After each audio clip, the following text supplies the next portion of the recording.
परिवर्तन फक्त आणि फक्त विचारानेच होऊ शकतं. यावर ज्याचा दृढ विश्वास आहे तोच माणूस परिवर्तन आणि विधायक गोष्टी करू शकतो. कोणत्या सरांना येताना माझी त्यांची गाडीमध्ये चर्चा झाली की सर, परिसरातील सगळ्या पालक वर्गांचा विचार काय आहे, की त्यांचा विचाराने परिवर्तन होतं का, यावर गोष्टी विश्वास आहे का? ते म्हणजे सर बिलकुल विश्वास आहे. मी शिवजयंतीचा कार्यक्रम केला आणि विचाराने परिवर्तन होतं या गोष्टीवर त्या सगळ्यांचा विश्वास आहे. त्यामुळेच आपण हा कार्यक्रम आयोजित केलाय. बांधवांनो, माझं उदाहरण सांगतो विचाराने काय होतं. मी मराठ्याच्या घरातला पोरगा, मराठा सेवा संघाच्या चळवळीत आलो, मराठा सेवा संघाच्या चळवळीतील विचारधारा वाचली आणि ज्या मराठ्याच्या घरात कधी बाबासाहेबांचा फोटोही नव्हता, बाबासाहेबांचं नावही जे मराठे घेत नव्हते, तोच मराठ्याचं पोरग तुम्हाला एक तास बाबासाहेब सांगतोय, ही विचाराची ताकद आहे. त्यामुळं विचाराची जी ताकद आहे ती ताकद परिवर्तनाला कारणीभूत ठरते आणि हेच परिवर्तन बांधवांनो तुम्हाला आम्हाला अशा कार्यक्रमातून करायचं. डॉक्टर बाबासाहेब आंबेडकरांच्या जीवनचरित्राकडे पाहिलं असता आज 128वी जयंती आपण डॉक्टर बाबासाहेब आंबेडकरांची साजरी करतोय. डॉक्टर बाबासाहेब आंबेडकरांचा जन्म मऊ या ठिकाणी, मध्य प्रदेश या ठिकाणी महू नावाचं ठिकाण आहे. खरं तर महू हे त्या ठिकाणी सैनिकाची छावणी आहे. ते गाव नव्हे, ती सैनिकाची छावणी होती. महूचं इंग्लिश मधून स्पेलिंग होतंय, इथं काही तरुण बांधव असतील तर त्यांनी समजून घ्यावं. महूचं इंग्लिश मध्ये स्पेलिंग होतं MHOW. त्याचं लॉंग फॉर्म आहे military headquarters of warriors. Warrior म्हणजे सैनिक. रामजी सकपाळ यांच्या पोटी 14वं अपत्य म्हणून बाबासाहेबांचा जन्म झाला आणि तोच बघा सैन्याच्या छावणीत झाला. मानवाच्या मुक्तीसाठी लढणाऱ्या लढवय्याचा जन्म सैन्याच्या छावणीत होणं ही काही साधी गोष्ट नाही. दिवस होता 14 एप्रिल 1891. त्यामुळं आणि एक नवा सूर्य या भूतलावर जन्माला आला. बाबासाहेबांनी सगळी सामाजिक परिस्थिती निहाळली. वर्णव्यवस्थेवर आधारित जो धर्म होता, वर्णव्यवस्थेवर आधारित जी सामाजिक व्यवस्था होती, ती सामाजिक व्यवस्था त्यांनी निहाळली आणि लहानपणापासून त्या वर्णव्यवस्थेचे चटके बाबासाहेबांना समजायला लागले आणि जेव्हा ते चटके समजायला लागले त्यातून त्यांचं बालमन घडत गेलं आणि मला या व्यवस्था बदलायची एका ठाम निश्चयाने ते भीमरावाची वाढ होऊ लागली. बांधवांनो, जसं जसं भीमरावाचं वय वाढ लागलं तसं त्यांना एक अनुभव येऊ लागली आणि त्या अनुभवातून ते शिकत गेले. त्यानंतर त्यांनी अनुयायाला मूळ एक संदेश दिला, शिका, संघटित व्हा, संघर्ष करा. आता बऱ्याचदा बाबासाहेबांचं हे वाक्य सांगितलं जातं पण हा विचार केला जात नाही की बाबासाहेबांनी शिका, संघटित व्हा, संघर्ष केलाय का विशिष्ट जातीच्या लोकांना सांगितलंय का? तर बाबासाहेबांनी शिका सगळ्यांना सांगितलंय.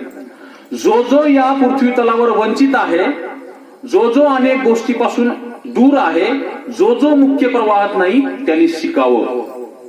बाबासाहेब म्हणले की माझ्या जातीनं शिकावं असं नाही म्हटले, ते शिका, सगळ्या माणसाने शिका आणि नुसतं शिकू नका, संघटित व्हा. सगळ्यात जास्त धोका समाजाला कोणापासून असेल तर शिकलेल्या परंतु संघटित न झालेल्या माणसापासून. लोक शिकतात, आपले लोक शिकले पण संघटित झाले का? नाही. मी नेहमी सांगतो, माधवराव जेदे मुकुंदराव पाटील यांनी एक संकल्पना मांडली होती 1935 मध्ये. या देशाचे 3 शत्रू आहेत, शेठजी, भटजी आणि लाटजी. आता भटजी या अर्थाने घ्या की धर्माच्या नावावर तुम्ही फसवणारे माणूस. जो धर्माच्या नावाने फसवत नाही त्याला नाही म्हणता येत. पण शेठजी म्हणजे काय? भांडवलदार. या देशाची 85% संपत्ती 15% लोकांकडे आहे आणि 15% लोकांकडे उर्वरित 85% संपत्ती. हा जो भांडवलदार वर्ग आहे हा तुमचा शत्रू आहे, नंबर 1. तेव्हा त्यांनी मांडणी केली. नंबर 2, धर्माच्या नावावर, तुम्हाला कर्मकांडाच्या नावावर जो कोणी फसवतो तो नंबर 2चा शत्रू. नंबर 3 शत्रू लाटजी. लाटजी म्हणजे प्रशासकीय व्यवस्थेमध्ये तुमचेच माझे बांधव आहेत, ते गेले नोकरीला लागले पण तुमच्या माझ्या समाजाकडे विसरून दुर्लक्ष केलं, तो लाटजी. आणि 4था वर्ग त्यांनी सांगितला होता, त्यांनी नाही सांगितला, 4था वर्ग मी सांगतो, तो नव्याने तयार झालाय, या 20 वर्षात तयार झाला, त्याचं नाव आहे बाटजी.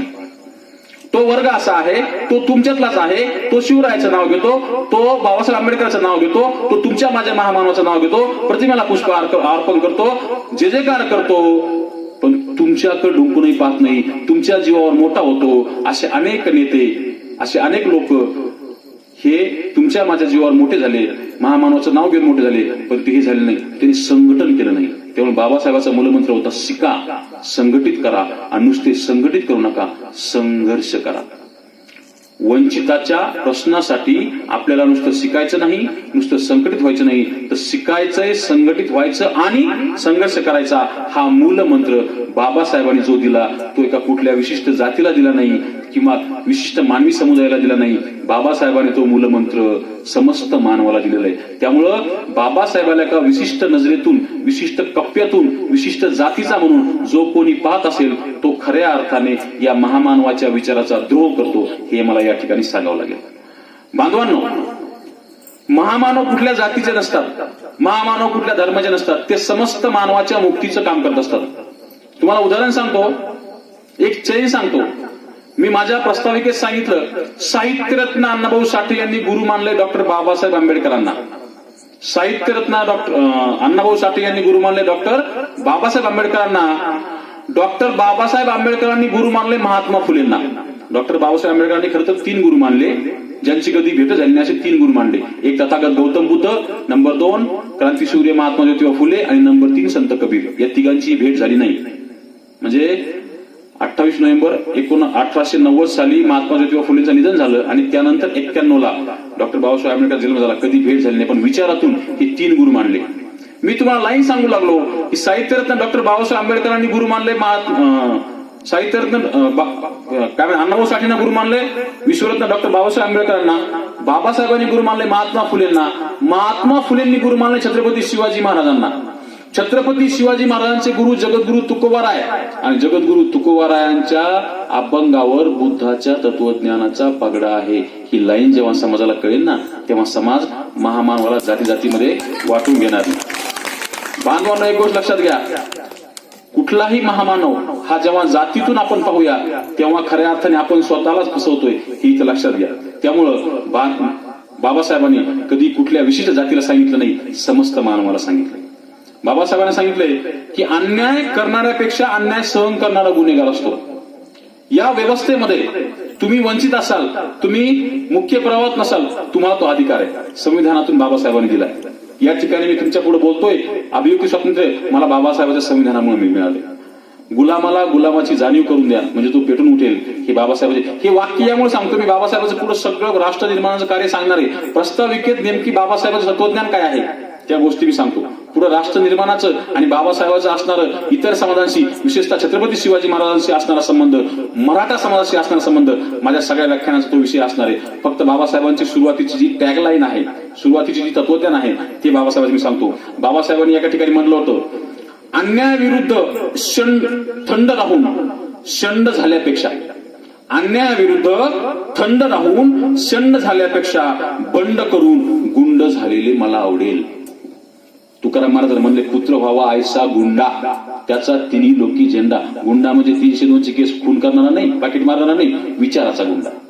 कोणता गुंडा?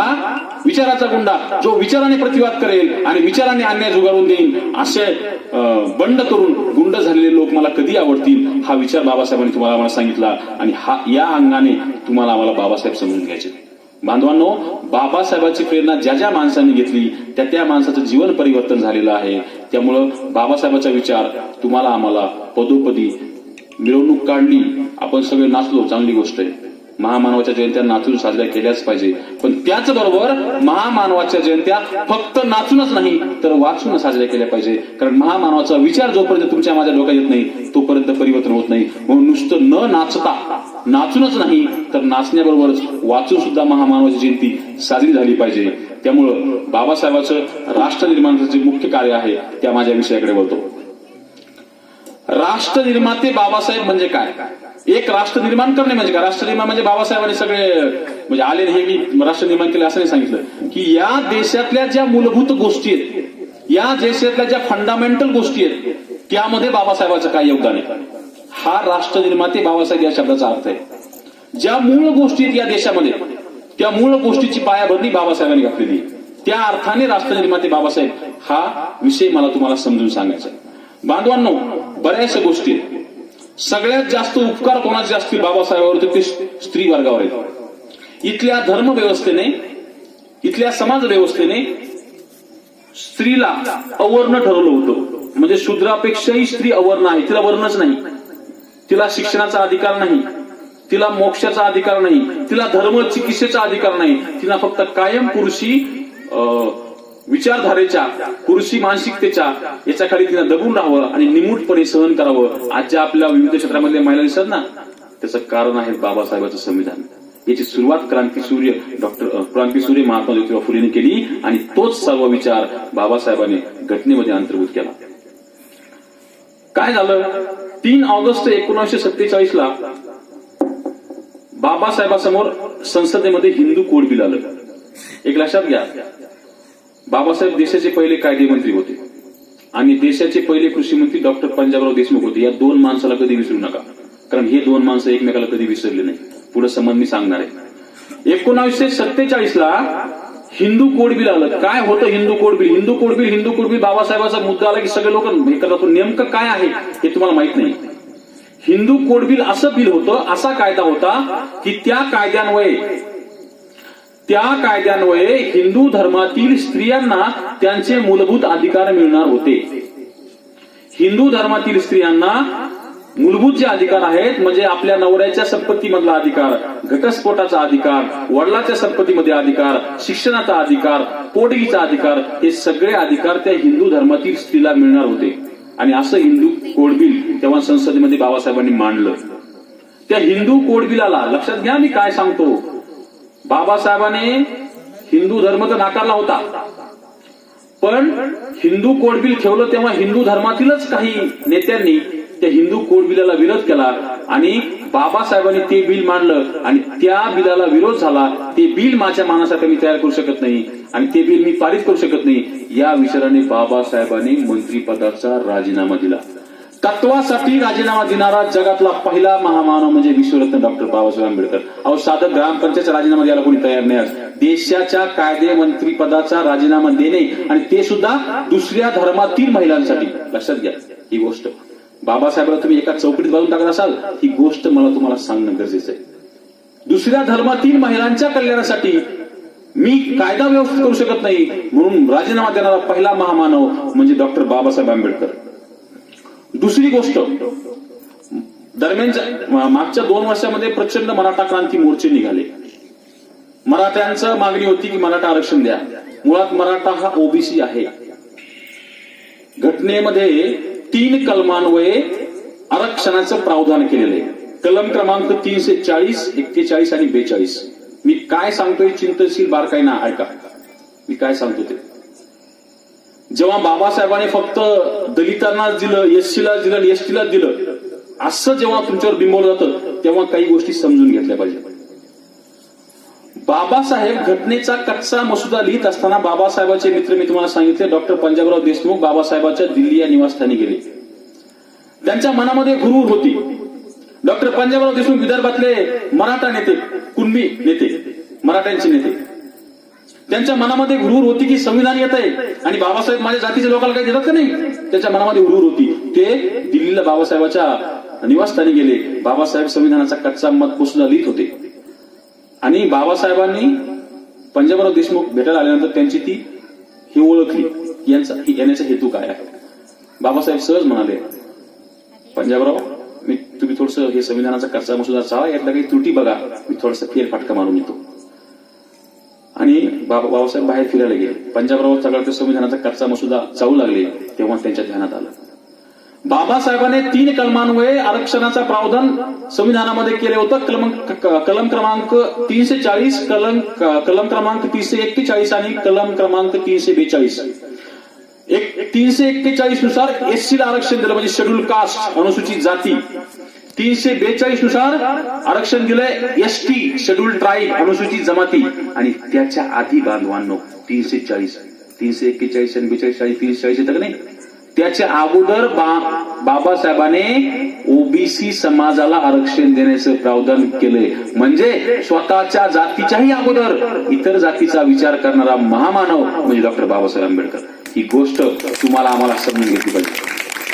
340 कलमान्वये डॉक्टर बाबासाहेब आंबेडकरांनी प्रावधान केलं की या देशातील सर्व ओबीसीच्या जाती डिफाईन झाल्या पाहिजेत, त्यासाठी आयोग नेमला गेला पाहिजे आणि आयोगाने जे ज्या जाती ओबीसी मध्ये बसतात त्या जातीची एक यादी केली पाहिजे आणि त्या जातीला आरक्षण दिलं पाहिजे. हे 340 कलमान्वये प्रावधान केलं. म्हणजे 341 आणि 42 कलमाच्याही अगोदर 340वा कलम ओबीसी साठी संविधानात अंतर्भूत करणारे बाबासाहेब तुम्हाला आम्हाला समजून घेतले पाहिजे. जेव्हा बाबासाहेब एका विशिष्ट जातीचे आणि धर्माचे आपण जेव्हा म्हणतो तेव्हा या गोष्टी समजल्या पाहिजे. मराठा फक्त म्हणजे मराठवाड्यातला मराठा सोडून इतरतला सगळा मराठा ओबीसी मध्ये.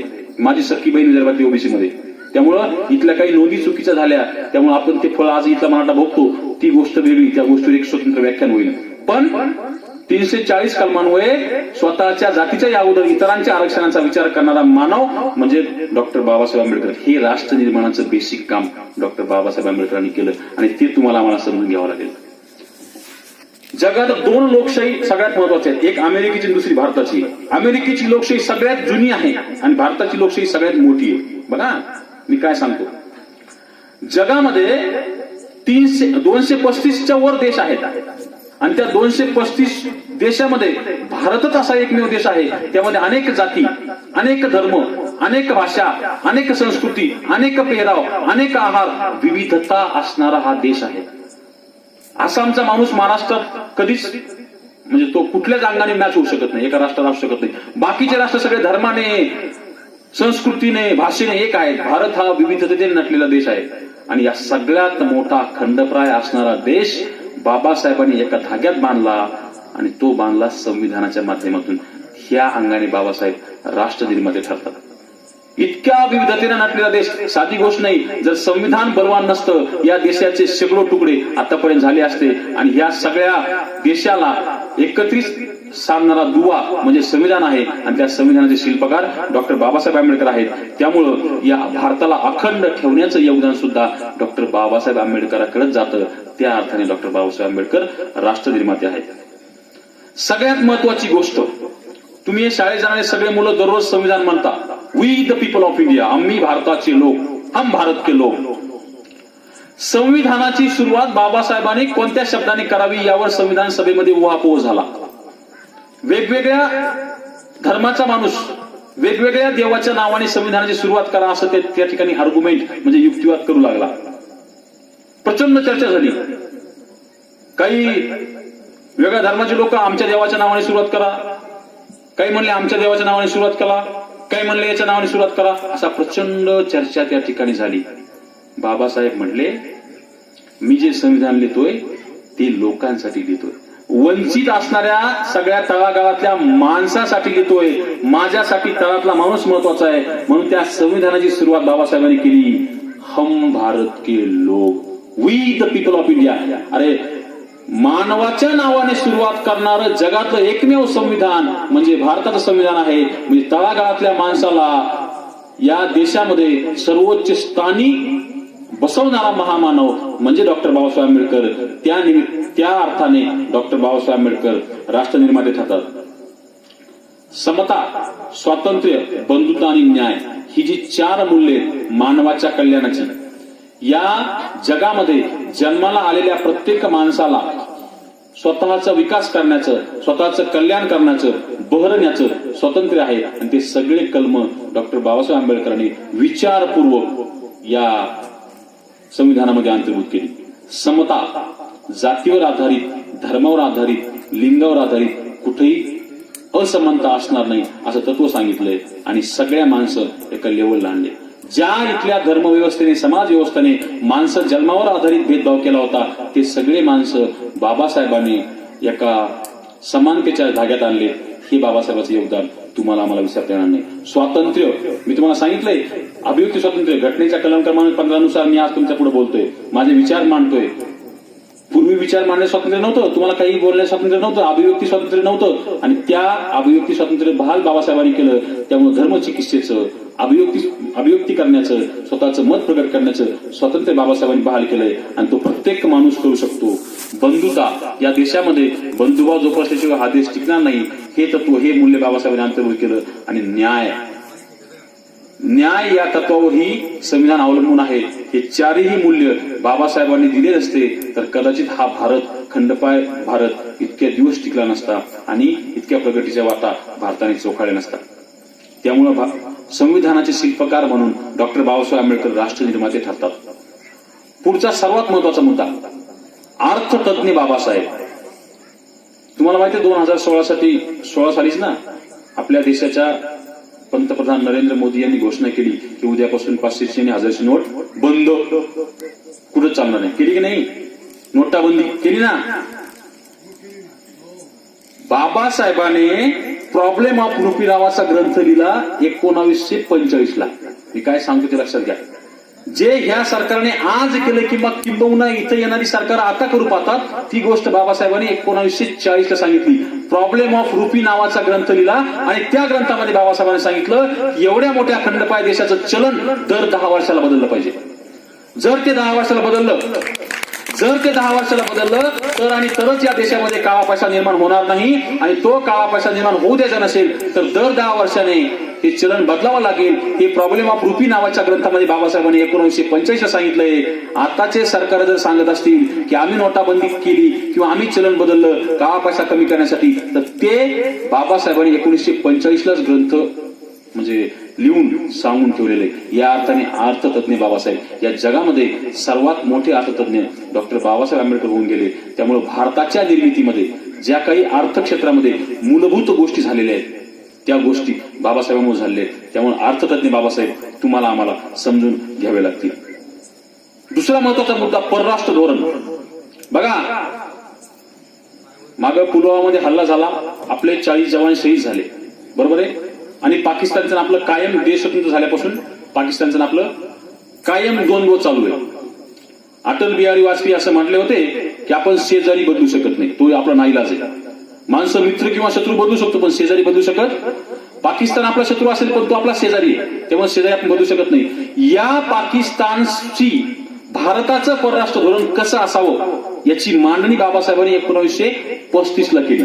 कारण तेव्हा बॅरिस्टर जीना आणि गांधीजी यांच्या फाळणीच्या चर्चा सुरू होत्या आणि पाकिस्तानचा प्रॉब्लेम भविष्यात कसा तुम्हाला सतावेल आणि तो कसा निपटायचा हे बाबासाहेबांनी तेव्हा नेऊन ठेवलं की भारताचं परराष्ट्र धोरण पाकिस्तानच्या बाबतीत कसं असलं पाहिजे हे बाबासाहेबांनी लिहून ठेवलं. त्या ग्रंथाचं नाव आहे थॉट्स ऑन पाकिस्तान. वाचा कधीतरी, पुस्तकं वाचली पाहिजेत माणसाने. महामानव ज्याच्या घरात आहे म्हणजे मराठा सेवा संघाचं एक ब्रीद आहे, ज्याच्या घरात नाही पुस्तकाचं कपाट त्याचं घर होईल कधीही सपाट. विचाराने बरं का, मी तुम्हाला विचाराचं महत्व सांगितलं. विचार असेल तर माणूस बदलतो, विचार नसेल तर माणूस बदलत नाही. वाचले पाहिजे माणसाने, पुस्तकं वाचले पाहिजे. बाबासाहेबांचं परराष्ट्र धोरणावर पुस्तक आहे थॉट्स ऑन पाकिस्तान. म्हणजे पाकिस्तानशी आपल्या भारतीय परराष्ट्र खात्याने कसे संबंध प्रस्थापित केले पाहिजे हे बाबासाहेबांनी तेव्हा लिहून ठेवलं. जर बाबासाहेबांचं परराष्ट्र धोरण जसच्या तसं इथल्या राज्यकर्त्यांनी अंमलात आणलं असतं तर कदाचित पाकिस्तानचा बराचसा प्रश्न, काश्मीरचा बराचसा प्रश्न सुटायला मदत झाली असती. दुर्दैवाने थॉट्स ऑन पाकिस्तान मधले सगळे विचार इथल्या परराष्ट्र धोरणामध्ये अवलंबिले गेले नाही आणि त्यामुळं हे सगळे प्रॉब्लेम्स उभे राहिले. त्यामुळे परराष्ट्र धोरण असो, अर्थ धोरण असो, या बेसिक गोष्टीमध्ये बाबासाहेबांनी खूप काम केलेलं आहे. त्या अर्थाने बाबासाहेब याचे काय म्हणतात त्याला राष्ट्रनिर्माण ठरतात. दुसरी गोष्ट सर्वात महत्वाची, आज सर्वात मोठा भेडसावणारा प्रश्न पाण्याचा.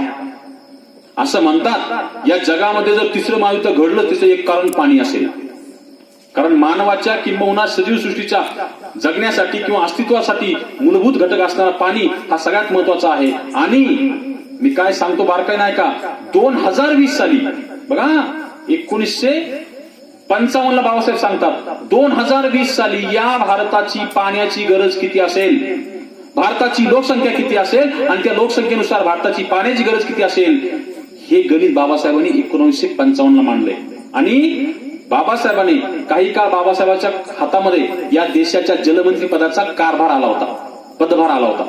तेव्हा बाबासाहेबांनी जे काही बेसिक प्रकल्प, जे मोठे प्रकल्प आहेत ना या देशामधले, ते बाबासाहेबांनी निर्माण केले. त्याच्यामधले सांगतो तुम्हाला, नदीजोड प्रकल्पाची पहिली संकल्पना बाबासाहेबांनी मांडली. आताचे सरकार नदीजोड प्रकल्पाच्या ज्या काही घोषणा किंवा ज्या काही प्रचार करतात त्याचे जनक बाबासाहेब आहेत. इकडचं पाणी तिकडे आणा, तिकडचं पाणी इकडे आणा, गुजरातचं पाणी महाराष्ट्रात आणा, महाराष्ट्राचं पुढे कर्नाटकमध्ये आणा, कर्नाटकचं तेलंगणामध्ये आणा. हे जे काही आताचे सरकार सांगतात या सगळ्या नद्या अशा जोडल्यानंतर असा प्रदेश सुपीक होईल आणि इरिगेशन खाली येईल हे बाबासाहेबांनी तेव्हा सांगितलं. म्हणून नदीजोड प्रकल्पाचे जनक बाबासाहेब आहेत. या निमित्ताने जलतज्ञ बाबासाहेब तुम्हाला आम्हाला समजून घेतले पाहिजे. बाबासाहेबांनी तेव्हाच मध्यवर्ती जलसिंचन आयोग, त्याला सेंट्रल इरिगेशन कमिशन असं म्हणतात, तो स्थापन केला. मध्यवर्ती म्हणजे केंद्रीय जलसिंचन आयोग बाबासाहेबांनी स्थापन केला. आणि त्याच्या अंतर्गत या देशातलं सर्वात मोठं धरण हिराकूड धरण, त्याची पायाभरणी बाबासाहेबांनी केली उत्तर भारतामध्ये, हिराकूड धरण. त्यानंतर दुसरं मोठं सगळ्यात मोठं मातीचं धरण भारतातलं दामोदर खोरे प्रकल्प, त्याची पायाभरणी बाबासाहेबांनी केली. भाकरा नांगर प्रकल्प, जे कोणी शाळेत मुलं असतील त्या भूगोलामध्ये सगळी नावं असतील तुम्हाला.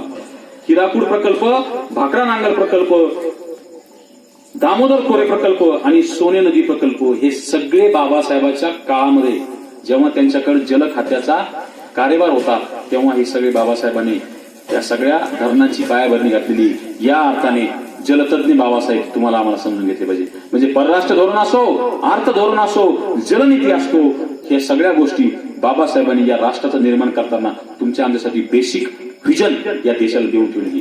फक्त बाबासाहेब दलिताचे होते, त्यांनी दलितांसाठी काम केलं आणि त्यांचेच मसीहा होते, ह्या चौकटीतून बाहेर मी तुम्हाला बाबासाहेब सांगतो, लक्षात घ्या. या चौकटीपुरते बाबासाहेब कृपया पाहू नका. या चौकटीतून म्हणजे दलितही या चौकटीतून पाहत असतील आणि इतर दलितेतर जर या चौकटीतून पाहत असतील तर दोघंही बाबासाहेबांवर अन्याय करतात, दोघंही बाबासाहेबांच्या विचाराची द्रोह करतात. बाबासाहेबांनी फक्त एका विशिष्ट जात का संकुचित करता तुम्ही बाबासाहेबाला? बाबासाहेबांनी देशासाठी राष्ट्र निर्माणाचं काम केलंय. एका विशिष्ट जातीपुरतं बाबासाहेबांना मर्यादित ठेवू नका किंवा विशिष्ट छोट्याशा कामापुरतं बाबासाहेबांना मर्यादित ठेवू नका. बेसिक काम जे आहे या देशाचं राष्ट्र निर्माणाचं ते बाबासाहेबांनी केलं. या देशाच्या अर्थव्यवस्थेत सर्वात मोठा कणा कोण असेल तर कामगार आहे. म्हणजे उद्योग आहे, उद्योगामध्ये काम करणारा कामगार आहे. त्या कामगाराचे प्रश्न आतापर्यंत जे काही गोष्टी झाल्या त्या बाबासाहेबांनी करून ठेवले. रोजगार बदली, त्याला एम्प्लॉयमेंट एक्सचेंज असं म्हणतात. कामगार राज्य विमा, म्हणजे कामगार जर कामावर एखाद्या कंपनीमध्ये किंवा कुठं काम करणारा कामगार जर दगावला, त्याच्या कुटुंबाचं काय होईल यासाठी विम्याची तरतूद बाबासाहेबांनी तेव्हाच करून ठेवली. कामाचे तास 12 तासाहून 8 तास कामाचे तास कामगाराचे आणले, ही देण बाबासाहेबांची आहे. कामगार संघटनेची मान्यता, म्हणजे स्वतंत्र भारताच्या अगोदर इंग्रजांच्या काळामध्ये कामगारांनी संघटना स्थापन करायच्या नाही असा इंग्रजांचा म्हणजे कायदा होता. तो कायदा बाबासाहेबांनी बाजूला ठेवून संविधानामध्ये अंतर्भूत केलं की कामगार संघटनेची मान्यता, म्हणजे कामगार जर आपले प्रश्न सोडवायचे असतील तर तो संघटना स्थापन करू शकतो आणि संघटितपणे आपले प्रश्न मांडू शकतो.